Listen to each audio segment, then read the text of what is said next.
You could have all the greatest ideas in the world, right? But if your customer doesn't have that same vision or doesn't understand what you're trying to do, they'll push back, right? And so you've got to be really good at communicating that vision, and you've got to be really good at getting buy-in for that vision, and you've got to be really good at translating the inputs from your customers into the things that you're designing out.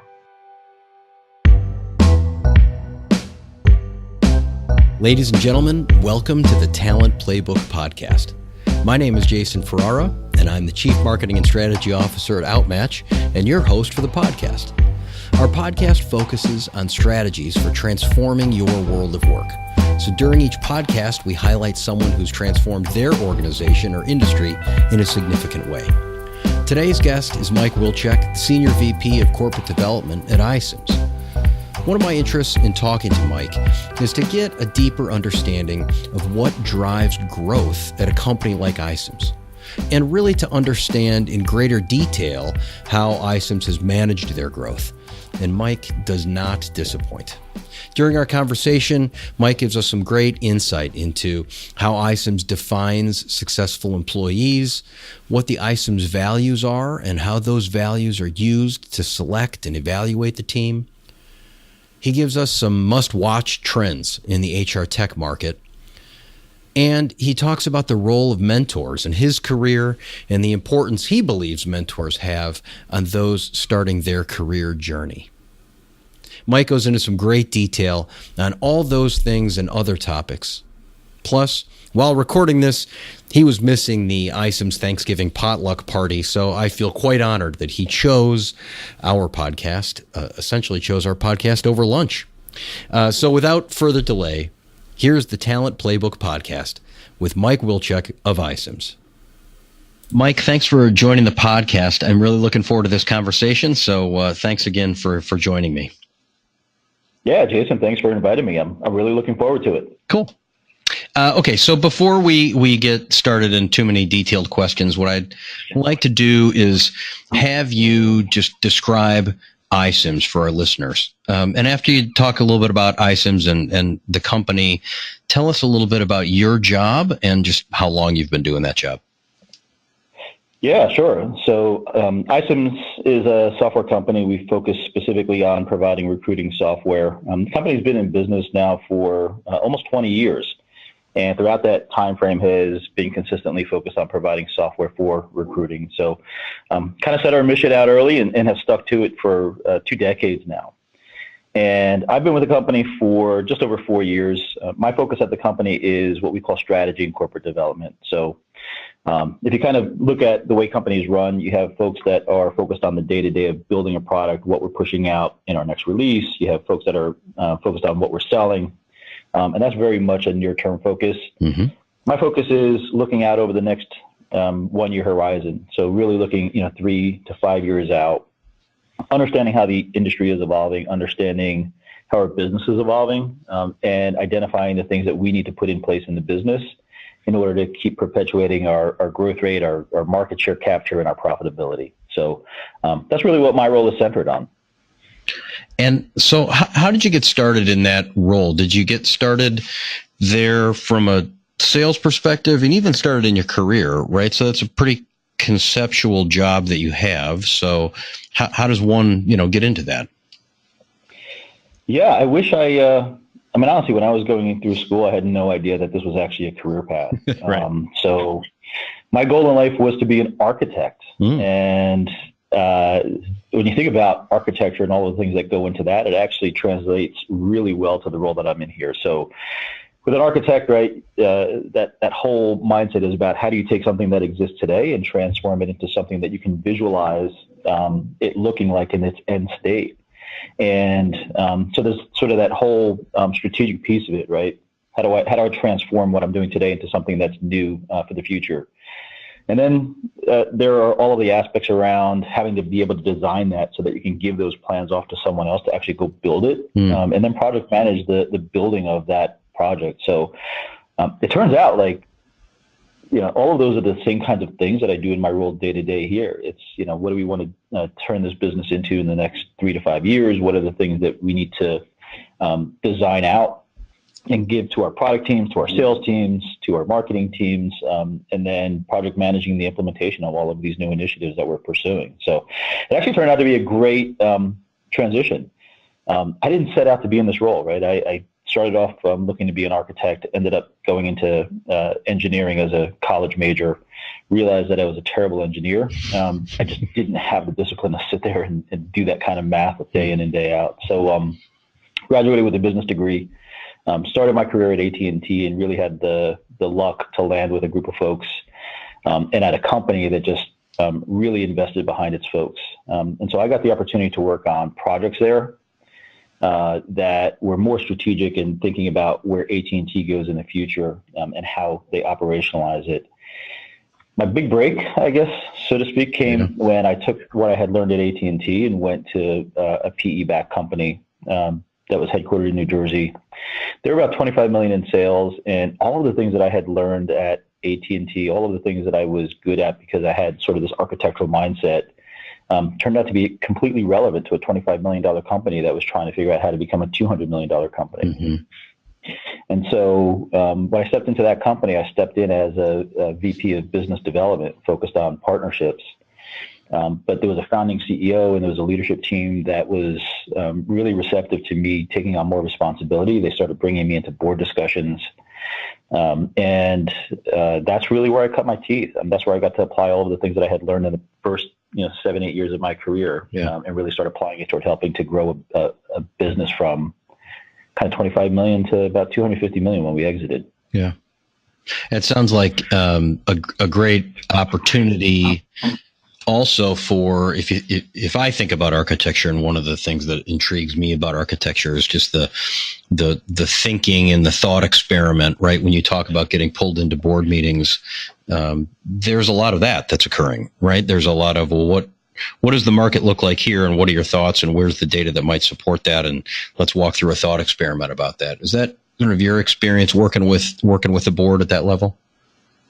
Completely, right? So much of it is consultative and collaborative, right? When you think about that architect kind of persona, you could have all the greatest ideas in the world, right? But if your customer doesn't have that same vision or doesn't understand what you're trying to do, they'll push back, right? And so you've got to be really good at communicating that vision, and you've got to be really good at getting buy-in for that vision, and you've got to be really good at translating the inputs from your customers into the things that you're designing out.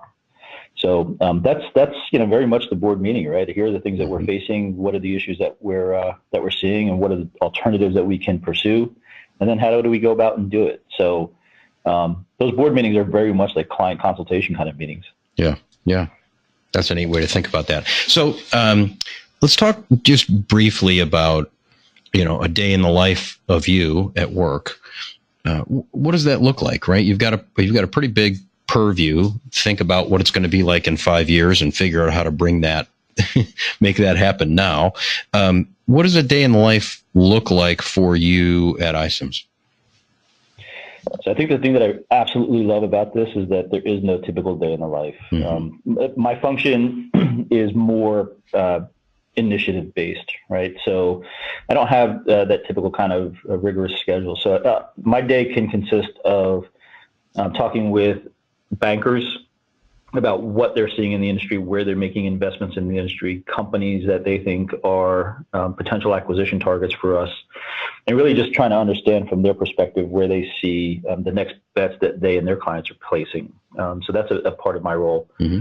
I spent a lot of time talking with industry analysts and our ecosystem to understand how they're seeing the space and to understand what the new opportunities are in the market and where the potential risks are to our business. Mm-hmm.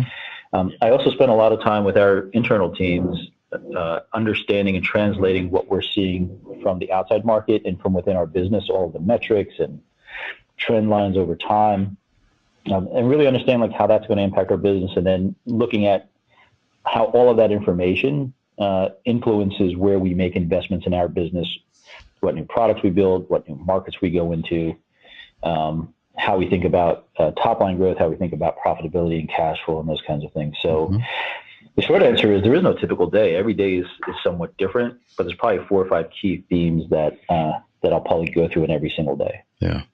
Great. Thanks for sharing that. I think it's interesting to hear about what may sound unstructured. Actually, probably has some structure to it, but I do like the idea that everything is designed to understand what the future might look like, and how do we bring that back down to the ground. So thanks for explaining that. The point of this podcast really talk about business or industry transformation, and you and I, as we have gotten to know each other and talked, really have talked a lot about growth, and have talked about growth at iCIMS, and certainly the intention of this podcast is not to be an iCIMS commercial, but really to talk about what are the things you've seen from a growth perspective at iCIMS? Why has iCIMS been able to grow? So talk, if you can just set the stage for our audience a little bit about growth at iCIMS, and then let's dig in about how and why that growth has happened, because it's been very exciting. I know that, and I'd like to just talk a little bit about that. So go through, like, sort of set the stage for that growth story for us. Yeah, I'm happy to do it. I mean, the reality is we're a 20-year overnight success story. I think we kind of were under the radar for a long period of time. This is a company that got started with a piece of technology that was created in a staffing firm. And our founder and CEO, Colin Day, was working there as a recruiter, and understood that the tools that company had built for its own internal recruiting practices were tools that other companies could benefit from buying. And so, having an entrepreneurial spirit, he approached the owner of the staffing firm and convinced him to become a business partner and take the software they had created for internal use and create a standalone company that would focus on selling recruiting software. And that's how iCIMS was born. I think when you think about the things that have been really core to our success, I probably boil it down into 3 or 4 things that have just been impactful over the last 20 years. First and foremost was we had this mindset early on that we can't do everything for everyone and be really good at it. And so this idea of focus, prioritizing the things that you focus on, really became important to us. And it helped us to define how we want to build our products. So that idea of focus, can't do everything for everyone, really boiled down to be a SaaS company. Build one product, one set of code, one version, all customers. Don't customize for any customer. If there's something that we think should be created, we should build it for the benefit of everyone. So from day one, we emerged as a subscription software company hosted in the cloud. We were a SaaS company from origination by design. I think that's really helped us because it's enabled us to put all of our investment into building recruiting products rather than having to build multiple products for different customers that do the same thing. That innovation has kept us ahead of the market. So we feel like we're the most thoughtful recruiting software product in the market because we can invest more money behind recruiting than any other company in this space. That focus actually also helped us from a sales and marketing standpoint too. So you can't sell every product to every company. You really have to get good at understanding what your product fulfills and finding the companies that value that. And so being able to prioritize and focus our resources on recruiting software on a commercial market segment enabled us to maximize our marketing spend, our brand spend, and our sales efforts on a very specific market. So the result of all of that is that we've emerged as the category leader. When you look at iCIMS, we are the largest best of breed provider in the market. We are second overall behind Taleo, but in some markets we're actually ahead of Taleo now. And when you look at iCIMS relative to the other standalone providers, we're probably 4 or 5 times bigger than our next largest competitor. So that idea of focus, that idea of addressing a market that is incredibly innovative and that deserves a best-in-breed provider has really benefited us really well. Yeah. And so how do you communicate that focus to the employee base? That I don't know if that has changed over the years as you've added more employees, but how do you get your employees to sign up for that level of focus? That's a great question. So We get this question a lot, actually, from new hires. So one of the things that we do is a new hire orientation and a new hire breakfast with the executives. And someone always asks, like, what is it that I should understand in my first 90 days? Mm-hmm. The thing I always tell them about is sort of the story that I relate, that I learned through my son. So my kids play soccer, and I played soccer growing up. And mm-hmm. At some point, my son had an opportunity to join an academy team, a team that was more professionally run than dad coaching the team. None of the kids seemed to be spectacular, but they all seemed to work together extremely well and achieve a lot together. Mm-hmm. And so sort of flipping from being a dad coaching, a team to sitting on the sidelines and observing, what I realized is that they do, some things really well. The first thing that they do is they set a standardized vision of what it is that they're trying to achieve. So in soccer, you can play multiple systems. Mm-hmm. They pick a system, right? And they make sure that everybody understands how that team functions. This is the system that is being played, and these are the things that we're trying to achieve as a team. And so they set that clear vision, and they make sure that everybody understands the vision that the team is trying to achieve and how that team functions. The second thing that they do is they take that system and they break it down into what each position on the field is responsible for performing. And they teach the kids, right? In this situation, in this position, this is what your responsibility is. Mm-hmm. And they enforce that everybody has a role on the team. Everybody has a responsibility to the team, and the team works better when it functions together rather than as individuals. And then the third thing that they do is that they make every player on the team feel as though they and their role is the most important on the field. Mm-hmm. And so when I look at iCIMS and what's really been our ability to get everybody into this company as we've scaled, we're about 800 employees now, and we're adding hundreds of employees every year. It really boils down to those three things. We put so much effort into making sure that we define a clear vision of what we want to achieve and how we're going to get there. We make sure that we take that vision and communicate it to employees regularly and often through different channels. We then work with managers to make sure that they're converting our vision and our objectives into roles within their team so that everybody understands how they contribute to achieving the vision. And then we invest so much in building a great culture where people want to work here. People, invite their friends to come work here. Family members in some cases, right? So it's really those three things: set a great vision, make sure everybody understands it, break that down into individual roles so that everybody knows how they contribute to the team, and just make everybody feel as though they're the most important thing to our success. Yeah. Do you miss coaching soccer? I wasn't very good at it. Boy, you want to talk about a humbling experience trying to get a 9-year-old to listen. Yeah. No, I know what you're saying because I have had kids that age, and I'm sure people will listen, will identify with that too. Hey, can we dig in on culture real quick? So, invest in a great culture is, I think, an easy thing to say and a challenging thing to do. So let's talk a little bit about culture. How do you build a great culture, and what investments do you have to make? And then how do you see that develop and blossom? Where are the tangible pieces of that effort? I think that's a great question. I mean, there's a book that I know Colin shared with all of us at one point called Disrupted, about someone who, someone probably, a lot like me, right? Sort of middle-aged guy who had a career in a different industry, who came into a SaaS company, and sort of the shock of going from one industry to another industry, but also, sort of a culture shock of, what employees were doing within that company and valued within that company. I think, sort of the headline of that book was, "I'm working in a kindergarten," right? Like there was that one moment where we sat down and said, you know what, we're looking around and everything's painted in primary colors and everybody's bouncing on little, ergonomic balls, and we've got a Zen garden where people can rake, and do all those kind of things. We realized that isn't culture. It's kind of cool to walk around and I guess see that kind of stuff, but that's not really what people value.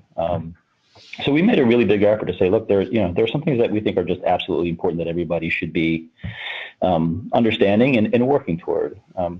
One is we really prioritize on the type of people that we bring into the company. I think for us, we recognize that if you build a company of A players, you attract other people that want to be an A player. And so you've got to have that culture of achievement and that culture of excellence, because that helps you focus on the folks that believe in that, but also attract other folks that have that same mindset. So it starts with hiring, I guess, right? And making sure that you're bringing the right kind of folks into the company. I think for us, we also pride ourselves on the fact that we benchmark ourselves around the types of benefits that we offer to our employees. And so we very much focus on making sure that we're covering our employees' healthcare costs, that we are providing maternity and paternity leave, and all the things that we think people should just have in place so that they don't have to worry about it. We think that's a reflection of our commitment to the employees. Yeah. I think the other piece is that we do a lot in terms of celebrating achievement and recognition. At the end of the day, people really want to be recognized for the level of effort that they're putting in.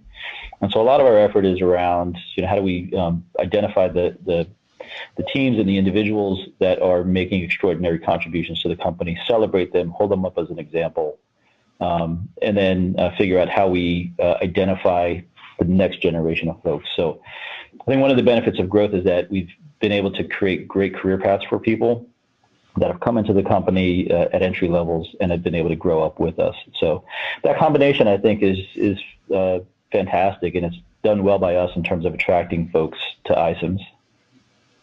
Thanks. Yeah. So let's talk about prioritizing employees, building a culture of excellence, finding the right people, and bringing them into the company. So two questions there. So I'll ask you a double barrel question, and you can decide which one you want to answer first.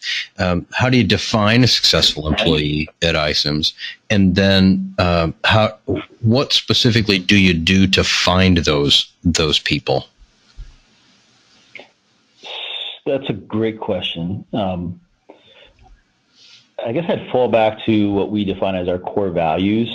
So we're pretty explicit in saying, look, everybody, is valuable, but there are certain attributes that we think are really important if you're going to be at iCIMS, because we want people that reflect that. And we call those our core values. And there are 7 of them, and every now and then we debate them and determine whether or not we should change them or change the meaning of them. And we always come back to, no, these things have been universal. When we set them down, a decade ago, they really haven't changed much since then. And those core values are things that everybody would probably understand, right? So you have to have a passion. You have to have drive. You have to be adaptable, because this is a rapidly changing business. We have this concept of Kaizen, right? That the most important thing isn't necessarily to get it 100% right. It's to start down the path and then understand how you need to evolve over time and change over time and continuously get better in order to get to the end result that you're trying to get to. Customer experience, empathy. So we don't just put those on the wall. We actually incorporate those values into everything that we do as a company. So when we go through onboarding, we train people on what those values are and what those values mean and how they exemplify those values. When we put out communications about things like, changing office space, right? We ask folks to rely on their sense of adaptability, because, things aren't going to be 100% right when they move into the new office. When we do employee evaluations, a big part of the employee evaluation is actually around those 7 core competencies. And so it's not just words on the wall, it's actually things that we've put into every part of our thinking and interaction with employees, is to make sure that we're constantly reflecting on those core values. And I'll tell you, maybe taking that a step further, one of the things that I think we've been phenomenal about, and people sometimes have a hard time understanding, is we've had employees that have just been, great achievers, but they didn't reflect the core values. And so when we hire, we actually hire for core values more than we hire for skill set. You can be a great individual contributor, but your career path at the company is limited if you don't exemplify those core values. Yeah, I think that's really important to communicate to people too, right? So those core values are the highest order of behavior, and then they're really the things that define.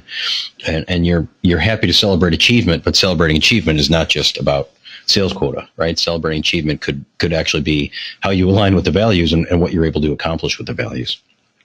That's right. Yeah. So you mentioned employee evaluations. I think that's a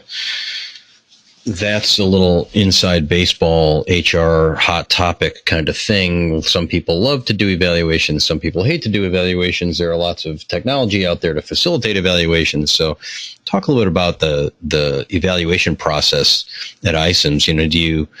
Do you use a specific piece of technology? Do they happen at a certain period of time? Like, what does that evaluation process look like? Yeah, happy to talk about it. So we set goals at the beginning of every year, and those goals are aligned to what our vision is and our objectives for the company. And we cascade those objectives down, by level, so that it gets down to the individual contributor, and they know what they're responsible for. And so that forms a portion of how we evaluate. We also evaluate not just on performance against those goals, but against your fulfillment of the core values. And so that's a second big piece of the conversation between the manager and the individual. We also get input from sort of that 360 or 180 kind of viewpoint. So we'll ask your peers, your directs to evaluate as well, because those are the folks that actually see whether or not you exemplify those core values. It's easy to say whether you hit your sales goal, right? It's another thing to say whether you're empathetic. And so we gather that, and then what we do is we sit down with folks twice a year formally to walk through performance against those different requirements, and have an open conversation. And then actually what we do that I absolutely love is that as a leadership team, we get together and we invite each manager to present a slide on their employee, on the person that's on their team. Talk about the things that they've achieved, talk about the things that they can do better, talk about how they exemplify those core values, and whether or not there's someone that we should be thinking about for bigger roles within the company. So that really gives everybody an opportunity to stand up and talk about the success of their teams, and to highlight folks that we think are the next generation of leaders in the company. It gives us an opportunity to really understand who we can tap as we continue to grow and start building out new teams or tackling new initiatives. How long have you done that? Is that something that's come out of growth and more employees, or has that been something you have done forever? We've done it for the four plus years that I've been here. The first year that I was here that we did it, it was probably a day-long process because we had 100 employees. With 800 employees, it's probably a week-long process now. Right. But honestly, I mean, there's so much value that we all get out of it that I think we're all in favor of just continuing to dedicate the time to it. I don't know that we can see all that to 2,000 employees, but we're all still willing to make that commitment at this size. Yeah, I think that speaks a lot about the values, right? The passion and the drive to continue to grow the business. If the management team is willing to spend a week looking at every single employee, that's really, I mean, that's tremendously empathetic. That, I think that illustrates a lot of those values. So very cool conversation to have there. So thanks for sharing that. So of all these things, you talk about turn a little bit looking out into the future, and you've got all these very specific tasks for employees and goals, and it's a lot. So help us understand a little bit about the trends that you see in the market. What are the things that you look at really purely in your role and say, boy, these trends are picking up speed. These are the things where people in human capital should be focused. Yeah. I mean, there are a lot of buzzwords and things like that get talked about, particularly if you go to HR tech, right? Every year There seems to be another theme that emerges there. I think for me, the biggest trend for companies that are doing hiring is that I think we're moving from what used to be more of a, I don't want to use the word credentials, but more academic type hiring process to more of a skills-based hiring process. So what do I mean by that? Where you went to school and the experience that you had gathered along the way used to carry a ton of weight, right? I only want to see people that are graduating from this school with a 3.0 GPA and those kinds of things. I think the scarcity of resources, I think this whole movement toward more of a gig economy or freelancing or contingent workforce, all of that is making people rethink the way that they hire people. You don't need to go to Harvard, in order to be a good developer, right? People can develop those skills after school, in some cases without school. So I think the big thing that I think companies are starting to recognize, and I think that companies are going to start leveraging more of, is how do they find people that either have the skills or have the potential to gather those skills, and being able to assess those capabilities, not by formalized education, but in other ways. And so I think that's something that is probably a really big trend. I think a lot of the tool sets, I think a lot of the talent pools and things like that are going to be affected by this idea that the person that you hire may not be somebody that's spent 7 years in SaaS, working as an inside sales representative at a pharmaceutical SaaS. It just it's more about how do you find really smart folks that have the capacity to do it, rather than finding folks that have done it and demonstrated doing it for so many years that you're trying to plug into that role. So to me, that's probably a really big trend. I'm fascinated by a lot of the companies that are building technologies around enabling people to gather skill sets in a less formalized way. I'm fascinated about tools that enable companies to assess those kinds of skill sets and put people into talent pools based on their ability to demonstrate a skill set rather than an academic credential. I'm fascinated, and maybe it's because I wanted to be an architect and somehow landed in this kind of role. I'm probably the use case for companies. Right. I just sort of, happened to fall into something that leveraged my skills, but not necessarily my formal education. So I think that's a big trend. I think this whole thing around the gig economy and contingent workforce is going to continue to grow. I think more and more people are not working full time for lots of different reasons. But I think that that's something that companies are really going to have to get their head around, is how do I not only hire, but continuously rehire, and how do I continuously rehire potentially for, multiple different types of projects that my company needs to perform. So I think that's a big challenge. And I think that's going to have to require companies to change the way that they recruit and assess candidates through the workflow. I think this whole thing around, maybe more specific to our business, data and the ability to overlay data with analytics is really now enabling automation. And so we are seeing increasingly, and I know a lot of our roadmap is about how do we take the workflows and the processes that our customers are utilizing today, marry that with knowledge that comes from the data that we're able to aggregate, and then you let them use that to automate parts of the recruiting process. Whether that's on the sourcing side, whether that's on enabling, automated campaigns, automated content delivery, automated job matching, automated stages through the recruiting process. That whole concept of automation, I think, is something that is going to become a bigger and bigger part of our software, and a bigger and bigger part of just about every workflow process.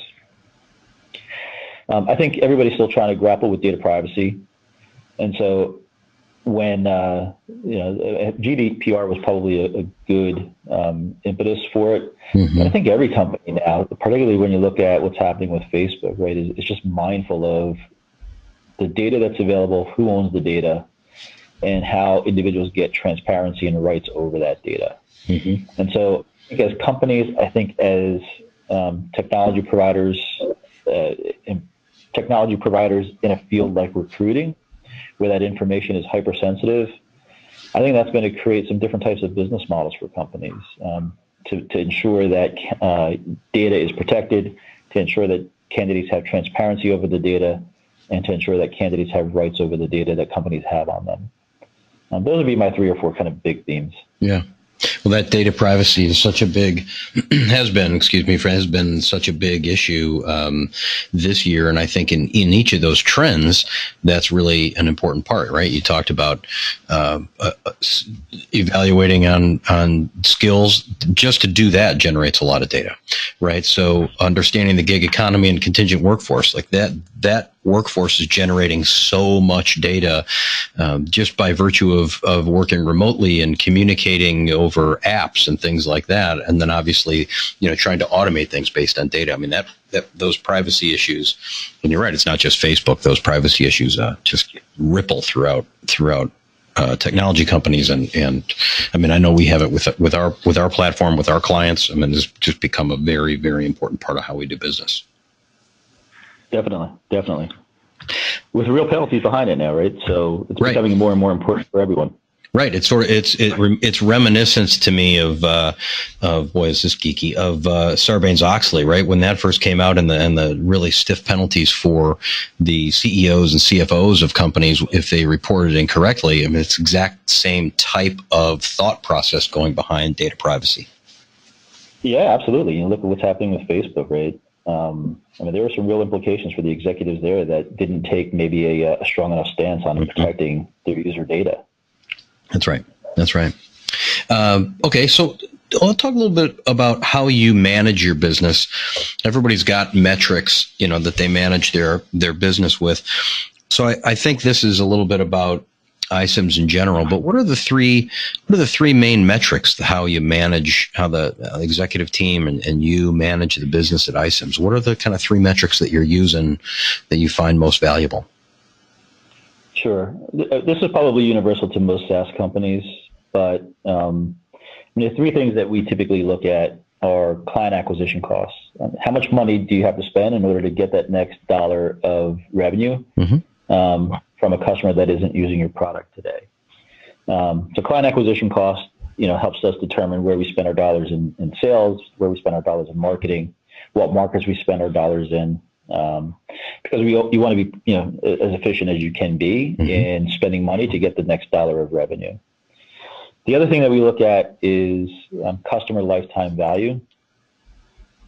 And customer lifetime value is, you've spent this money to acquire a customer. How long does that customer stay with you, and how quickly does that customer pay you back for the money that you've spent to bring them into your business? And that guides a lot of our thinking around things like customer satisfaction and how we build our support functions, and making sure that we're providing a great experience for our customers, because it's much cheaper to retain a customer over a long period of time than it is to sign up a company that leaves on the first renewal and then you have to replace them with another customer. And then the third piece for us is net revenue retention. So that's within your installed customer base. How much does that customer base grow net of attrition? And you want that to be over 100%, right? So that your customers grow more than they decline. And the higher that number, probably the better economics that you get as a SaaS company, because it's cheaper to sell to an existing customer than it is to go find a new customer. Yeah. And so those 3 things really probably guide 70-80% of our decision making. And are those 3 things the goals and objectives that you set as an executive team for the business, and then bring those down to the individual contributor level, or are the goals you set it out for a year a little bit different than those 3 metrics? All of the things that we do in the business end up getting reflected in those 3 metrics. Right? So when we build our budget, it's around, well, what do we think customer attrition is going to be, and how do we make that better, because that impacts our customer lifetime value, impacts our net revenue retention. When we look at our sales quotas and sales productivity and markets that we sell into, right?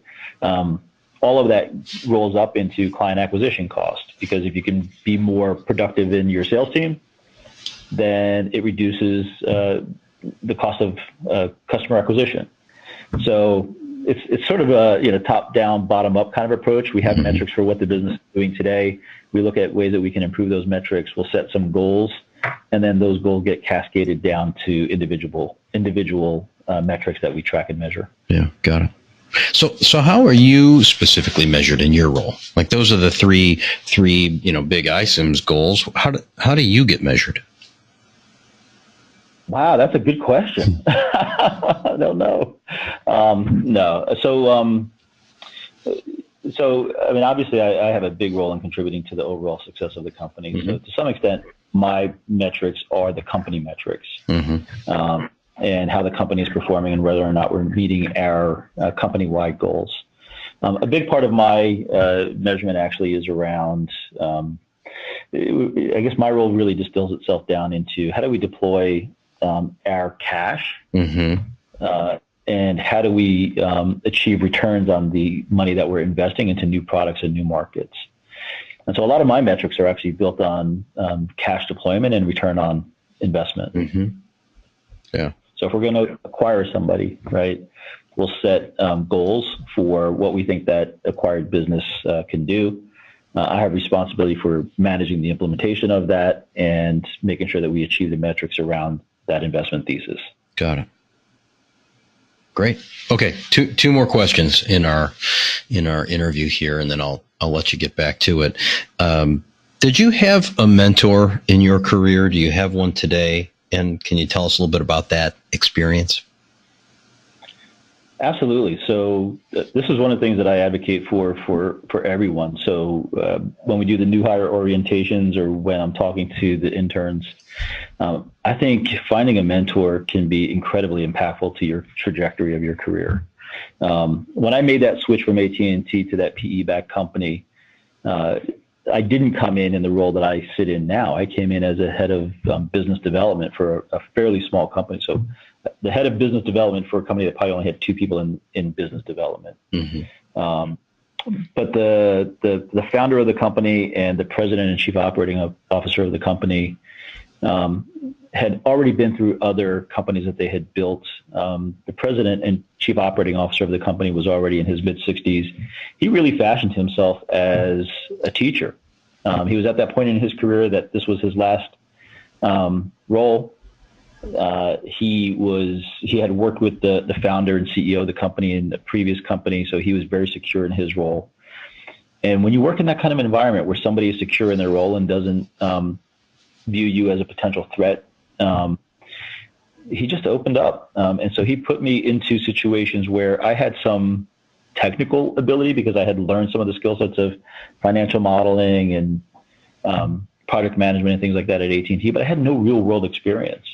And so he was the one that really brought me into the board meetings. He was the one that really brought me into discussions about helping to plan the future of the business. He was the one that gave me an opportunity to participate in acquisitions and then ultimately lead the acquisitions.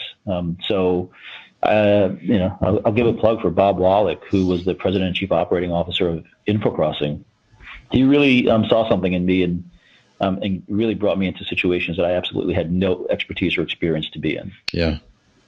I heard somebody else talk about that type of mentor as someone who brings you into the zone of incompetence.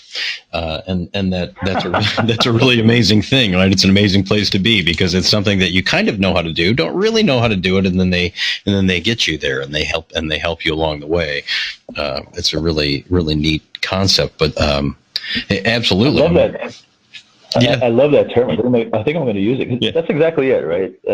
I think for him, it was not only bringing you into the zone of incompetence, but it was also recognizing that you weren't going to succeed, right? Or at least not succeed as fully as you would the next time you do it. So somebody that can bring you into those things that are outside of what you know today, but also, has the confidence in themselves, I guess, right? To make sure that they support you when you don't succeed 100%. Yeah.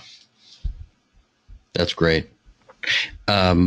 Okay, so last question. What is some advice that you'd give to a person starting their career? Find a mentor. I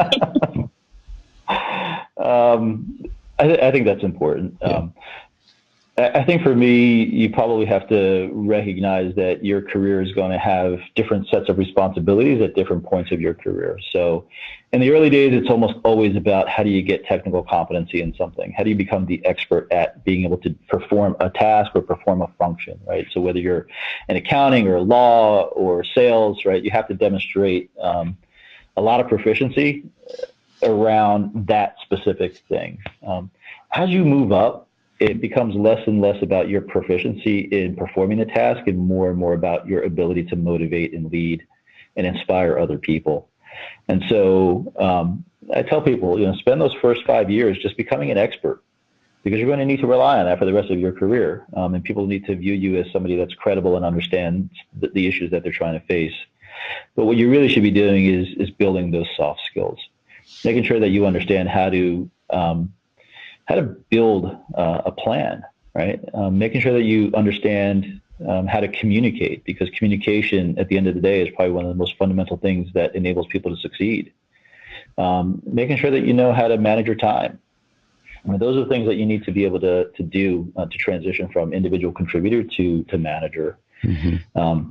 I think the thing that sort of becomes that next step is that people need to trust in your decision making. And so for me, I always tell folks that are part of my group that in order to go from a manager to a director or a director to a VP, it's really my level of confidence in your decision making ability, not necessarily my level of confidence in your proficiency performing the task. In order for me to move you up, I need to get more and more comfortable that I trust your ability to understand the issues and make a decision. You don't need to make the right decision, but I need to understand that you actually understand what you need to know in order to make a decision. Mm-hmm. Mm-hmm. And so for me, that's, I think as people are thinking about a 30-year career, they should think about it in, 5 to 10 year kind of increments and the things that they need to gather in each of those time periods. Well, that's really great. I have not had someone say that to me in those 5-year increments. It's funny, as I look back on my career, I very easily see, chunks like that where I was actively learning and actively involved in how do I improve myself in this one way or this. So that's really a neat way to put it. Thank you. Sure. And thanks for taking the time. I know that you've got other things to do that include Thanksgiving dessert, so I want to make sure you can get back to that at the iCIMS potluck there. So thanks again for spending the time with us. I really appreciate it, Mike. Yeah, Jason, thank you so much for the invitation. It was a great conversation. I enjoyed it. Thank you for listening to the Talent Playbook podcast with our guest, Mike Wilczak, Senior VP of Corporate Development at iCIMS. If you'd like to learn more about iCIMS and Mike, start at the iCIMS website, icims.com. Then head on over to LinkedIn and search up Mike. It should be Michael Wilczak, Wilczak. And you can get up-to-the-minute information on iCIMS by heading to Twitter at iCIMS. You can subscribe to the Talent Playbook podcast on iTunes, Google Play Music, iHeartRadio, SoundCloud, Spotify, YouTube, and the Outmatch website. I'd like to thank Mike for his time today. I'd also like to thank Alan Tockerman, Greg Moran, Michelle Stellato, and Carly Pett for pitching the idea to Mike and making all the scheduling arrangements. Also, thanks to Charles Summers and Chris Gardner at Outmatch for the technical assistance. And our theme music is composed by Chris Gardner. Until next time, this is Jason Ferrara. Say, thanks for listening.